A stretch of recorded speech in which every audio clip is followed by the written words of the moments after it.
Hello, hello, hello. Good to see you. You get fairy dust and I get fairy dust and this little sweet little lamb gets fairy dust. I wanted to show you my my love for Sharpies sometimes has bad consequences. Oh, no, there it is. And I want you to know these are washed hands. Like I tried to get it off, but it's a permanent marker for a reason. All right, welcome back. We're on chapter 4 in the hardcover. In the paperback, page 41. And so if you're looking in your Kindle, look under the word caretaking, and that should come up in chapter 4. And so I asked you to go down the list that we were actually going to be on chapter 4 for a while, because the list is, she's a genius. Melody Beatty is a genius. These are first class. And what I realized while I was working on it, and I asked you to start circling the ones that are true for you.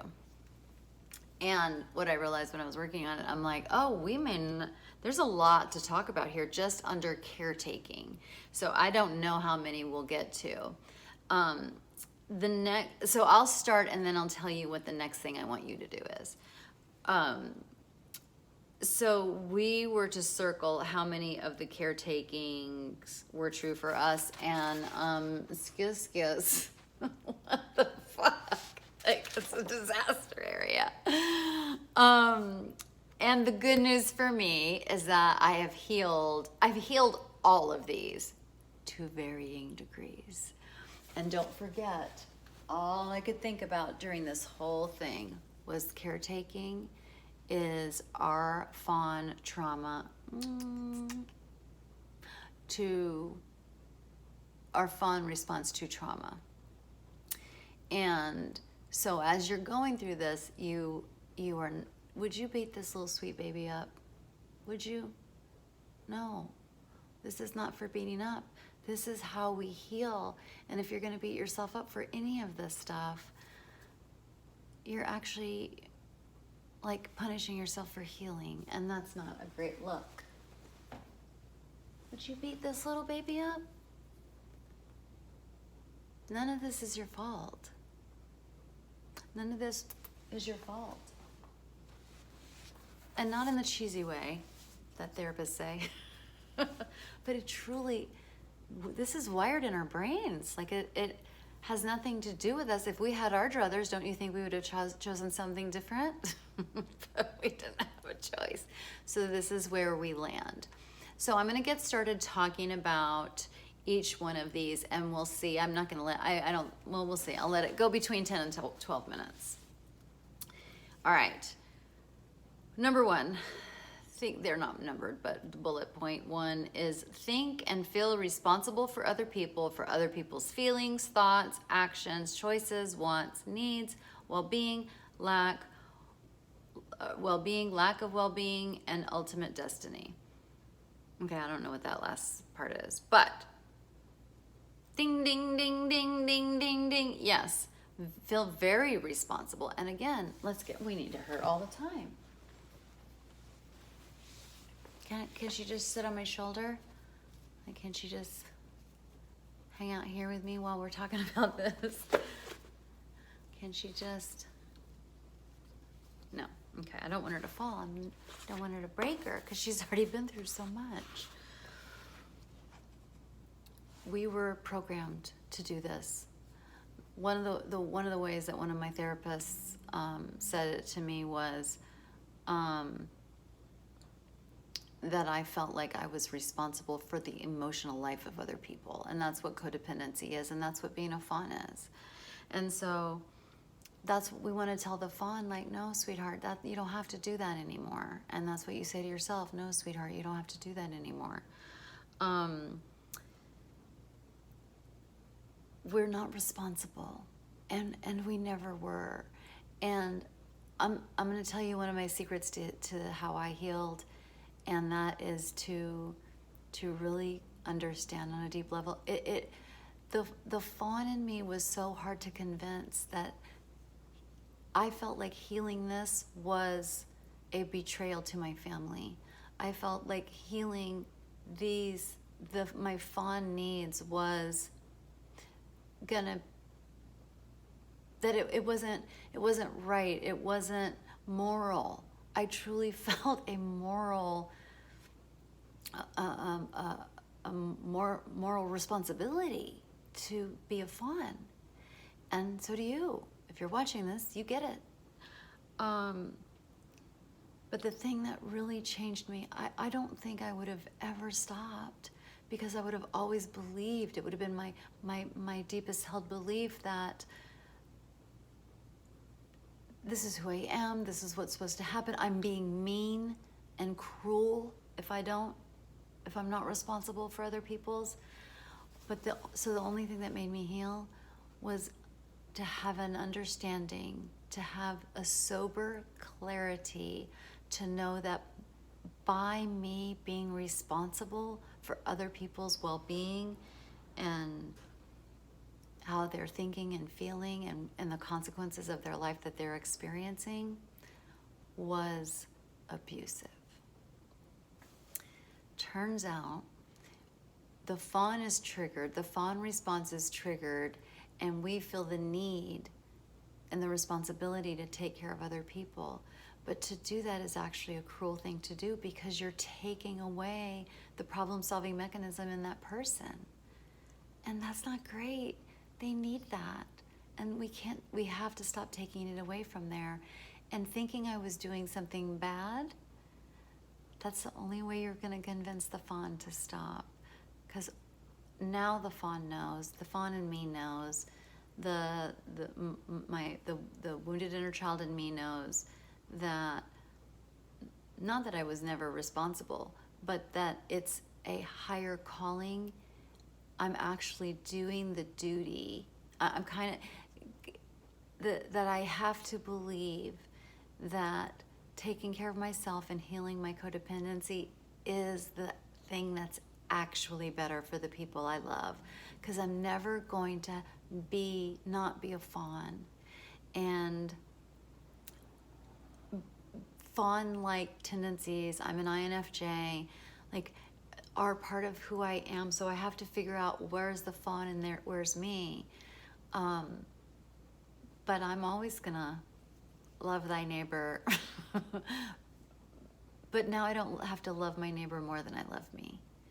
And so understanding that it was my moral obligation to heal my codependency and actually take care of myself was the thing that makes the fawn happy in me. I can do that because now I know the medicine I was giving them of saving them was never helpful. And how do I know that? Because it never did help. They're still miserable or still want some stuff or still have shitty ass consequences in their lives. That's how I know that what I did wasn't even fucking working. This is the only hope. The only hope of truly saving anyone in your family is for you to become self-actualized, for you to heal your codependency, for you to heal your addictions. That's the only way, because you can't help anybody. All right. The next one. We feel anxiety, pity, and guilt when other people have a problem. Absolutely. 100%. I mean, extreme anxiety. And I have to say, because of the fawn in me and the fawn in you, it will always you will always have a feeling like that. It won't be as severe as it used to be, but we'll have a discomfort. And I want to compare it to my eating disorder. So, like, even now, after, God knows, almost 30 years of, trying to treat my eating disorder and, being sober in my eating disorder, every now and then, I will think about, I should start eating that food again that I know I'm addicted to. Like, even now I'll feel that way. Or if I'm out somewhere and I'll see something that, oh my God, I love that. Or what bothers me? New foods that I didn't get to try when I was binging. So I might have a thought of, I want that. And then I have to say, oh shit, oh no. But don't forget, that's your addiction in you that wants that thing. We don't do that anymore, remember? So I kind of talk myself down and use my tools. And if I really want it and can't stop wanting it, then it's time to like get busy, call my sponsor, do all my shit that I do to get better, to wake myself up. To me, that's the same thing in codependency. I will think, you know, I should do that for that other person. That person needs that or wants that. And I should, it's like, well, that's your codependency. Wake up, get conscious, get in the moment. Okay, so now you may have seen I made numbers. And so what I want you to think about now is you've circled the ones that seem true to you. And if you're like me, you've circled them all. But we are all in different stages of our healing. So thinking and feel that I'm responsible for other people, I'm at a 0. I know that's not true anymore. I've done the work. I've tested those thoughts. I'm very clear about that. That's a 0. Except sometimes with my children. And I think that gets confusing because you're a mom. So I'm always trying to be conscious. But truly, I don't think that I'm supposed to save them or fix them either. I know that I'll actually be detrimental. But for most part, this is a 0 for me. It's like a non-issue. I got it. Like, I got it. And that's healed and lifted. But feeling anxiety, pity, or guilt when other people have a problem, yeah, that still happens to me. Just like I mentioned, like with my eating disorder. So, and it will be at varying levels. So I gave myself a 3, so I don't act on it. And I just notice the feelings, and then I have to get the support that I need to have those feelings lifted until I come to a new understanding, and then I'm back at 0. But there will always be a little bit of tempting, and just like my brain is, I really like the way Susan Paris Thompson talks about addiction, and she talks about the brain. She's a neuroscience. She wrote a book about the neuroscience of food addiction, and she talks about the brain and how if it was a cucumber, but now it's a pickle, and now I just need to deal, and I'm never not going to be a pickle. Just like a pickle you can never make a pickle back into a raw cucumber again. Like, it's impossible. A pickle is a pickle is a pickle. And so my brain, with my addictions and my codependency, is a pickle. And so that's no problem. It's just the way it is. It is a wound that we carry. It's part of our post-traumatic growth. We don't beat ourselves up for it. But we do have to use our tools in order to not act upon it. Does that make sense? Feel compelled, almost forced, to help that person solve the problem. Oh my God. Such as offering unwanted advice. So much unwanted advice. But they tell you they want it. They don't really want it. Why? How do we know that? Because they never do the shit we say. Giving a rapid fire series of suggestions. Or fixing feelings. Oh my God. Again, you know, that's gonna hook me. That's gonna, like, it's hard. And that one I get a 4. And then the problem is, I know so much fucking shit from being a therapist and doing my own personal growth work. I know a lot of things. I know that tools actually help. But the pickle is, the people that I'm in relationship with, in which I'm codependent or was codependent, it's tough. And they can't hear it from me. They actually have to get it from somebody else. But that is my pickle now. Well, I know this. Like, if I had some secret knowledge, shouldn't I share it? Like, don't they want to know? And so I'm working on that. And I see mine's a 4, and I want to get it back down to like a 2. I think I've never gotten it lower than a 4. So that's something that I need to work on and practice. All right, so we are almost done. The next one. Why these would have been helpful if they were numbered. Maybe we should number them. Anticipate other people's needs. Okay, well, that is Fawn. Fawns know how to. We do it without even trying. Like, we do it. It's like if I see Amelie running away, like, I can't unsee that. I see that, and the difference is that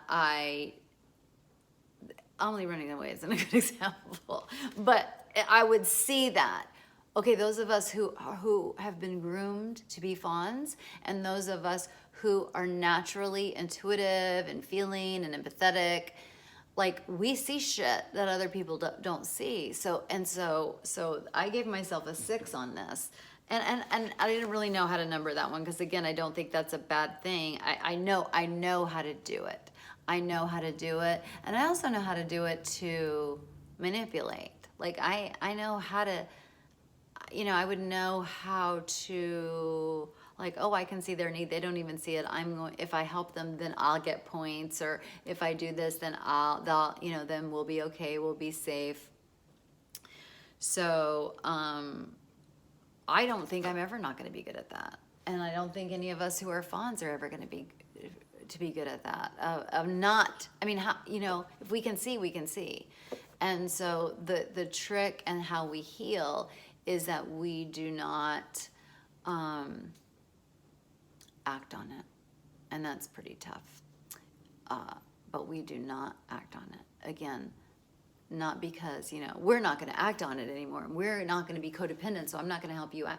No, it's that we have the depth of knowledge that we know that doing that is actually hurtful and manipulative and mean, and so we don't do it anymore.